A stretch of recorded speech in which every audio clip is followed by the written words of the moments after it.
Hello Pisces, welcome back to my channel if you're a returning subscriber. If you're new, welcome. I hope you enjoy the reading. Please don't forget to like and share or like and subscribe, as that does help to move the videos around YouTube.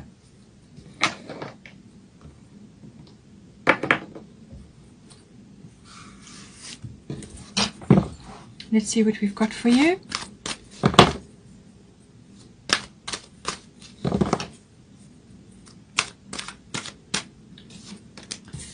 We've got Pluto, so some sort of cycle shift for you. Gemini for your person. 8th house, 7th house, so definitely strong relationship focus. And then we've got Moon.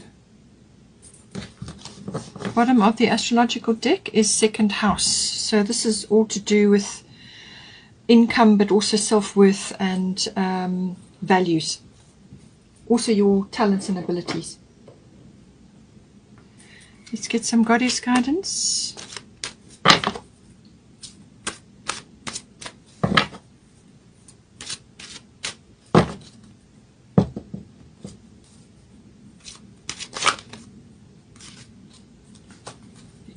Let's see.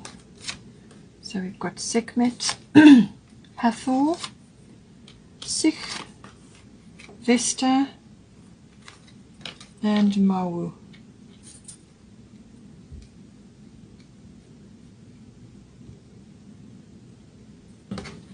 Bottom of the goddess deck is Mother Mary, expect a miracle. So something that you have sent a request for, like a prayer or something that you're affirming or you're trying to manifest. Expect a miracle there. Something is going to come in from the universe for you. Let's get a destiny card.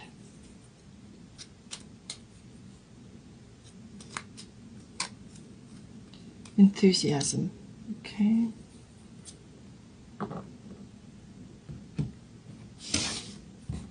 Let's get a Moonology card.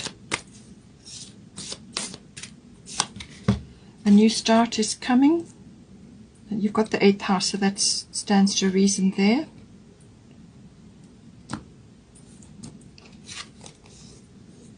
Going to put that there.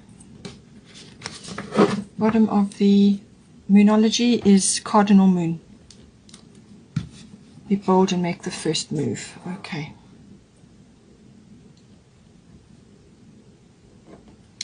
So let's see. So for you, we've got Pluto transformation and we've got Sekhmet be strong. So Sekhmet be strong. This is about you are stronger than you think you are, and your strength assures a happy outcome. So this is about cycle changes. This is about shift, some sort of shift coming in, which is going to create transformation, either within the relationship or within yourself. And this could be to do with something you're initiating, or perhaps, your ideas, your beliefs, something that's coming up from underneath. Pluto always deals with things that are underneath, or hidden or suppressed, or just not coming up at this time. So this is about releasing that, and this can be something you need to say, or something you need to initiate, or something you need to do, or just to clear out for yourself or within the relationship. So take it as it resonates. And this can be a lot of things to do with, Pluto normally rules the 8th house, so this can be a lot of things to do with sexuality even. It can also be to do with how the nuts, if you are together, you may just be already just sort of starting in a relationship, or you could have been married, you've been married to this person, have a family. This could be a long-term commitment. Just take it as it resonates for your situation. So this can also be, if you are together in a commitment, this can be, how is that, or you may be wanting to come together in a commitment. This is saying is how is that going to, the 8th house normally is about how is that going to happen, how is that going to hang together. And it's all the issues, emotional, material resources and everything to do with that. Pluto can also be a little bit about control. So ruling Scorpio, so there's a few control issues may be coming up, or you may be struggling with things that you have kept under control, but now you need to release in some way. But it can also be about rebirth or renewal, restructuring of some sort. So it's a transformation, it's a cycle shift, or you may be changing something, and the ending of one thing and the beginning of another, or the end of a chapter and the beginning of a new chapter. As I said, it could be a regeneration and a renewal with the path that your relationship is taking. Just see how that resonates for you. In some cases, it can be like a symbolic death. So this can be like an ego death, or it can be aspects of your life or of the relationship which need to be moved on from now. So it's like a growth cycle. That can also happen. And with Sekhmet, be strong. You are stronger than you think you are. Okay, so you can definitely do this, and your strength assures a happy outcome. So this is about courage. So courage is required here, but it's also about having a very strong, victorious vision of success, or just a victorious mindset. And this is about standing strong for that vision, and pushing forward on it. And if you have that vision, if that's what you're visioning and you're affirming in your life, then that is what you're going to project outwards, and that is what you will draw towards you. But it's also about standing strong, and don't let naysayers and skeptics bring you down. That may be happening in some way. Just have courage and stand strong for what it is that you are, what you want to have success with in this situation. Now for your person, we've got Gemini, I think, and we've got Hathor receptivity. So the Gemini energy can be the Lover's card in this deck. So this can be obviously, as I said, with the sexuality aspect of Pluto, that may be coming up. But this can also be, so it's got that Lover's energy in there, but it's also about making a decision. And there may be a decision that needs to be made, or factors need to be taken into account. It can also be something to do with like a soulmate energy, or somebody who is deeply bonded with you. It can also be family that may be coming in as well, or they may be under the influence of family members. They may be dealing with siblings and so on. But they may be looking at you as well as being their soulmate. That they could be thinking, because this is for them, so they could be thinking about that. But they could also be wanting to make a decision of some sort. And they may be talking about it. They may want to talk about it. They could also be doing a bit of research. They could be doing a lot of thinking about this.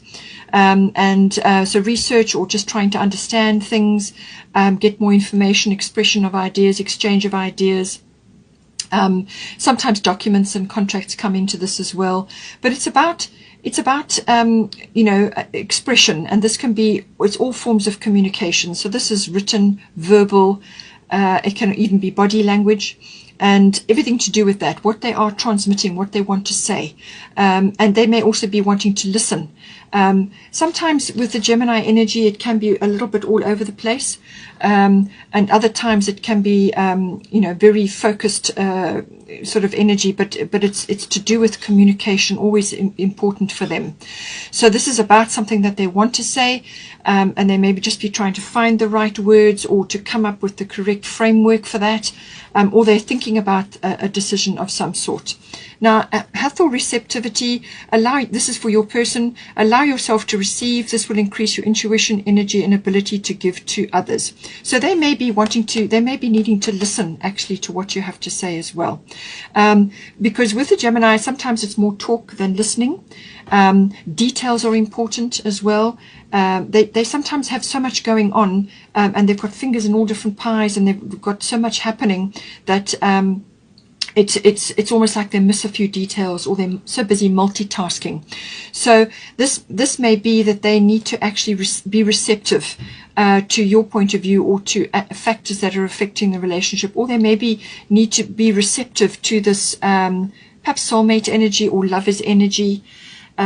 Receptivity is always about allowing yourself to receive. So this can also be that you may be wanting to give them love or nurturing or whatever it is, then they need to be open to that. You know, to actually be receptive, because this is a very nurturing energy. And sometimes children come in with this card as well, or the nurturing of children, and maybe that's something from their childhood, or maybe that's something that they're engaged with currently. But it's about nurturing. It's about that receptive quality, which is a feminine quality. Now, whether this person is a masculine or a feminine, doesn't matter. We have both in us, so they both have to be balanced. And that is basically one of the main aspects of learning in life, is how to balance your feminine and your masculine sides. And so, you know, this is tapping into the receptive quality, being able to being open to receiving. So you can give, but it's important to receive in equal measure. So they may be wanting to, or maybe opening themselves up to receiving, or they may have to work on that a little bit. But it's about nurturing, and that will put them in a sort of a secure space once they allow that energy to come in. And then once their cup is full as well, then they can also you know, share. But it's about being open to that and listening, or doing research, or coming to an understanding of something in this relationship.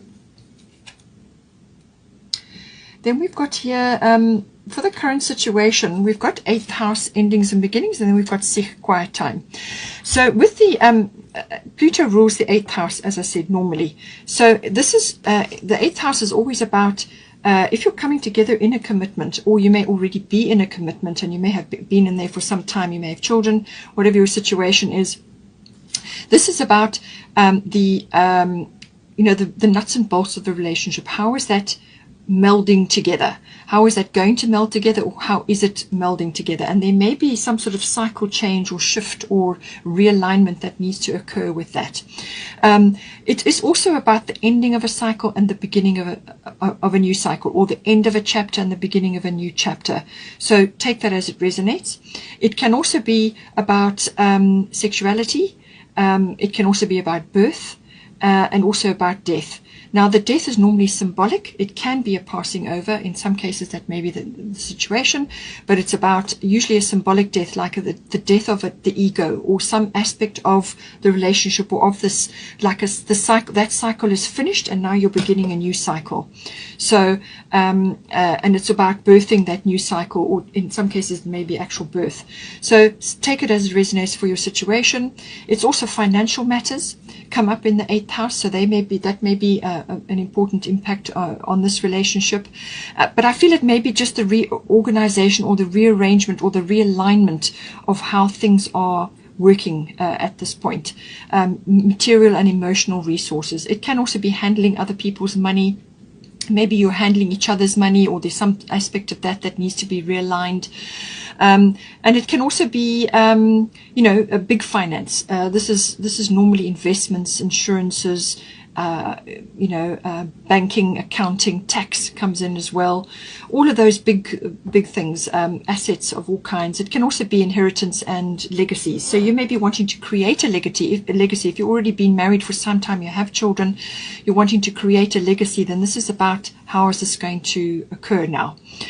So all of those matters come in with the 8th house. It's also about the increase of psychic awareness. In some cases, that may be the situation.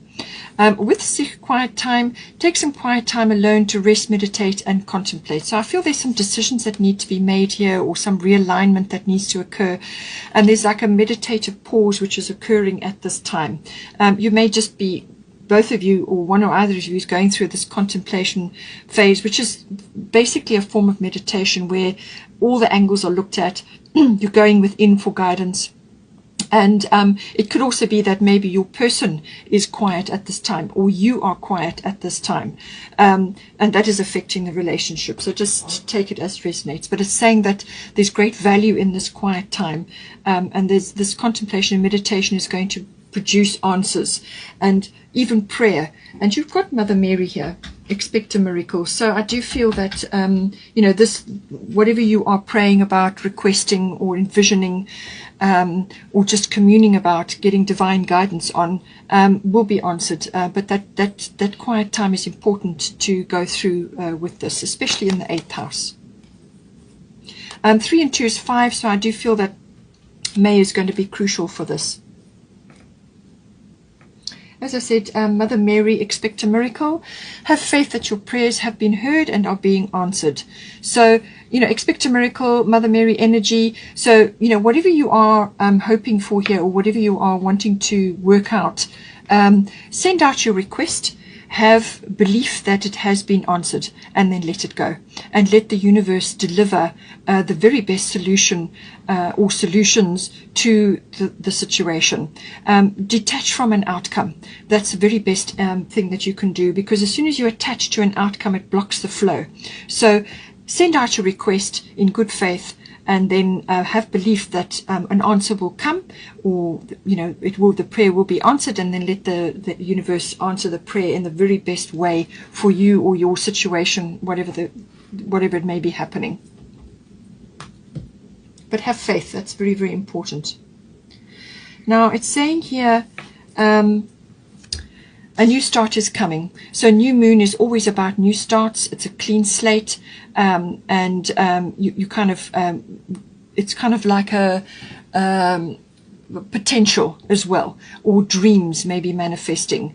Something may be taking flight, or it's like you're kind of rearranging things to have a fresh start. And I feel that could very well be the case because of the 8th house energy, and a new moon is very indicative of that. So quite a lot of moon energy, but a new start is coming in, and this is going to be important to either refresh the energies, or it's some kind of cycle shift and a new beginning is happening, or you could be bringing in or changing something to make a fresh start, or a new beginning, or a clean slate, whatever the energy is, whatever is appropriate for you. Now we did have 8th house, which is a finance house, a money house. We've also got the opposite house of the 8th house is the 2nd house, which is also a money house, but it has other aspects to it. So with this situation that is unfolding at this time, 2nd house is always about your income. So that may be affecting the relationship, but it's also about your self-worth, and it's about your value systems and your inherent abilities, talents, and so on. So I do feel that money matters are being affected somehow with this.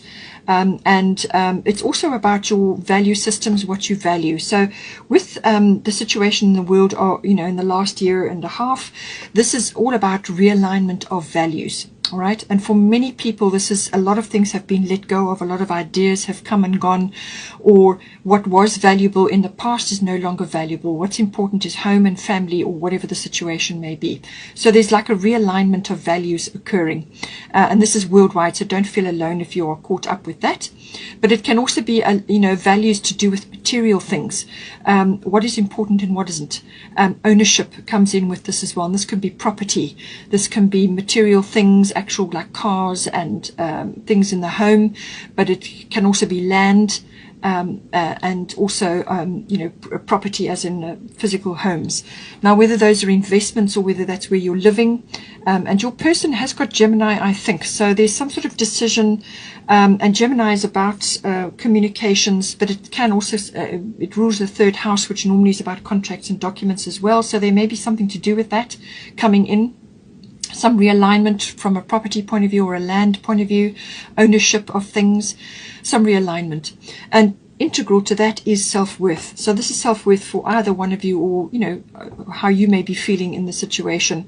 Self-worth always comes in with the 2nd house. So this comes in to do with, any sort of cycle shift, endings and beginnings, end of a chapter, beginning of a new chapter, a new beginning, a new start. All of this does affect your self-worth. So just do what you can to build that up and bring in the security and the stability.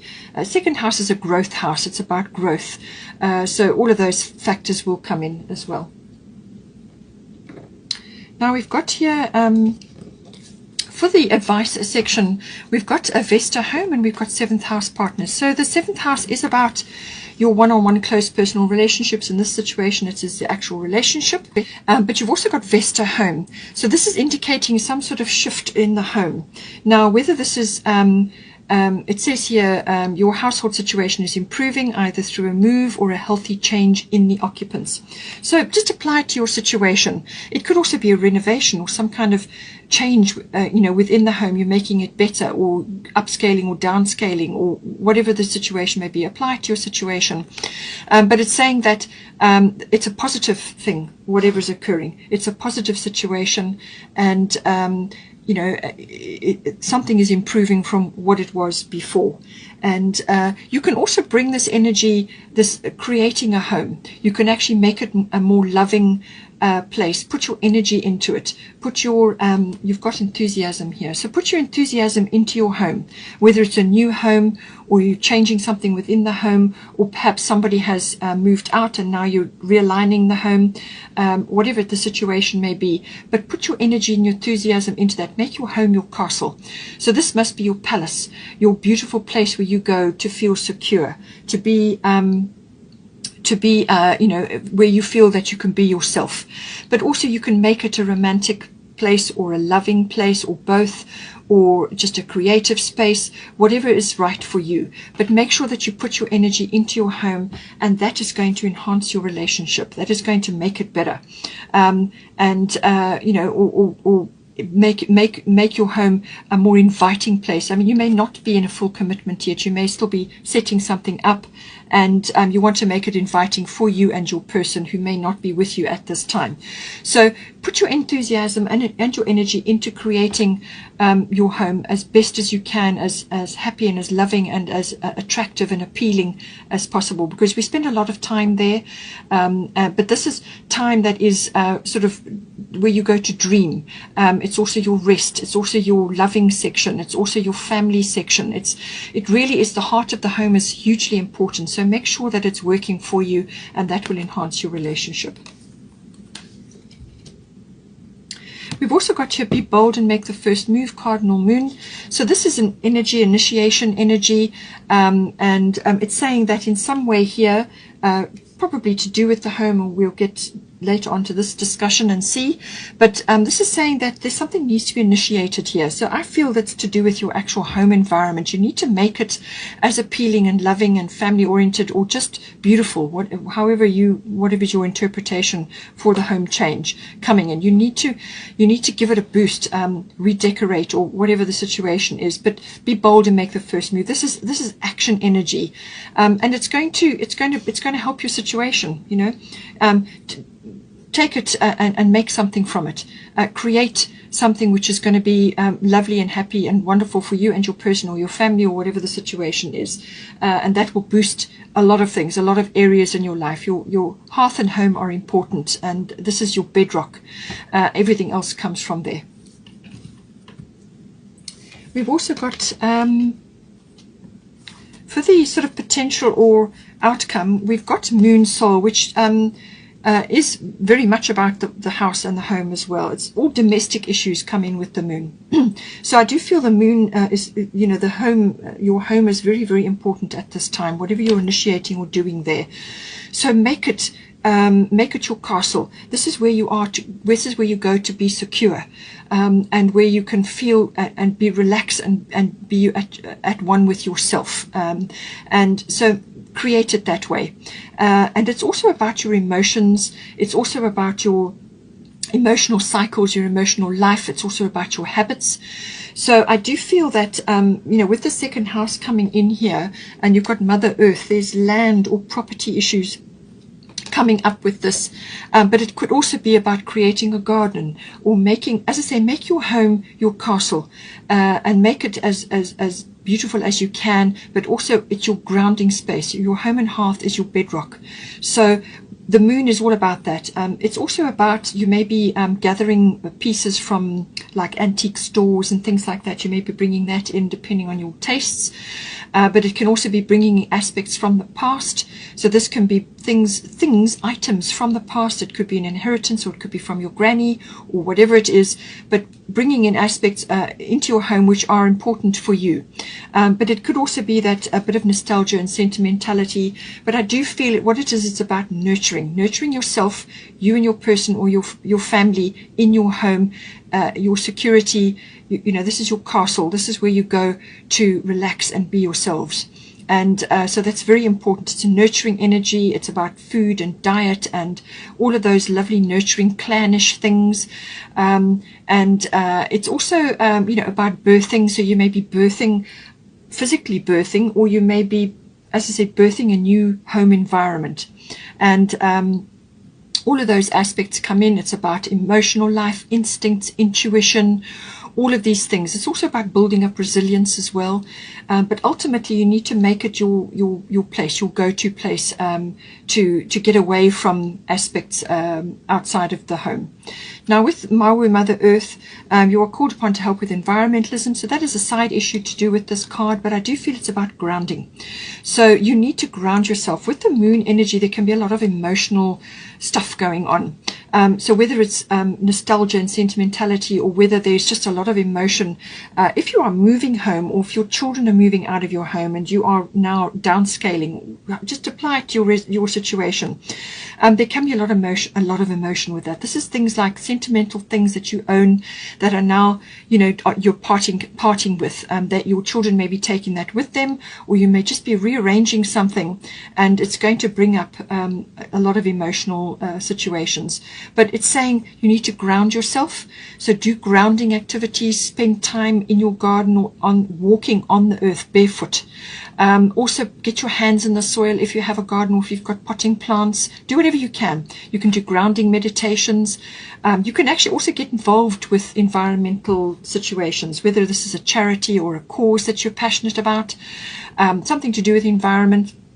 Something that takes you up, you know, lifts you up, and you feel like you're actually contributing as well. It can also be within your home, removing things from your home which are not helpful, like toxic things, toxic chemicals, or things, you know, if you are changing something within your home, you may be releasing items which have sad memories attached to them, or you just feel that you don't want them in your home anymore. So release them and recycle them, upcycle them, whatever the situation may be. Somebody else may actually love that item, whatever it is. So release what is not working for you, get rid of the toxic things, have a good cleanup, and make it a grounded and loving space, but a healthy space, and make sure that you've got items in there. Bring a bit of feng shui in. Do whatever you have to, but make it a place of peace and good health and nurturing, and you know, create a garden or a nice balcony garden, whatever is your situation, and that will help to ground you as well. You need to ground yourself, and you know, that's water sign, and you need to make sure that you are grounded and that you've got boundaries and all those sorts of things in place. But you want to create an environment which is steady, which is solid, and which is your go-to place when you need emotional comfort. And I feel that is what you're going to create here with this energy. I hope you enjoyed that. Please take care. Have a wonderful month. Please don't forget to like and share, or like and subscribe. And I will see you next time. Take care.